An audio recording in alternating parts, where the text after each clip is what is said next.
அனைவருக்கும் தமிழுக்கு விஜய் வணக்கங்கள். இன்றைக்கி நம்ம இப்படி எதை பற்றி பார்க்க போகிறோம் அப்படின்னா இந்த பிஎல்ஓ வேலையை பற்றி தாங்க.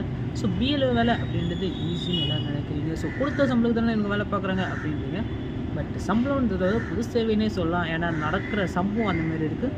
ஸோ பிஎல்ஓ வேலையில் பெருசாக என்ன இருக்குது, வீடு வீடாக போயிட்டு ஃபார்மை கொடுத்த ஃபார்மை ஃபில் பண்ணி அதை கையில் வாங்கி அதை எடுத்துகிட்டு போய் ஜோன் ஆஃபீஸில் கொடுத்து அவங்க என்ட்ரி போட்டு, ஸோ மறுபடியும் அவங்க என்ட்ரி போடாத சில ஃபார்ம் இருக்கும். ஸோ அதெல்லாம் ரீசெக் பண்ணி எல்லாத்தையும் ஃபஸ்ட்லேருந்து பண்ணி, ஸோ அதிலிருந்து 4-5 செக் பண்ணாமல் வச்சுருக்க ஃபார்மை நாங்கள் மறுபடியும் அதை என்ட்ரி போட்டு, ஸோ இதெல்லாம் வேலை முடிஞ்சிச்சுன்னு நினைக்கும் போது, ஸோ நீங்கள் தேர்ட் ஆப்ஷனில் போட்டுறீங்க, இன்னும் 1 and 2 ஆப்ஷனில் போகணும் அப்படின்ட்டு. ஸோ அதுக்கான ஆப்ஷனை நாங்கள் தேடி எடுத்து கண்டுபிடிச்சி அதெல்லாம் தூக்கிட்டு நாங்கள் 1 and 2 போட்டு முடித்து, அங்கப்பா ஒரு மாதத்துக்கிட்ட முடிய போகுது. ஸோ அந்த முடிஞ்சு 4ஆம் தேதி கூட முடிஞ்சிருந்தாலும் இந்த சம்பவம் இவ்வளோ சீக்கிரம் இழுத்துருக்குமான்னு தெரில, இவ்வளோ லாங்காக இழுத்துருக்குமான்னு தெரில. பட் ஆனால் இழுத்து கார் மாதிரி தாராக இழுத்துருச்சு.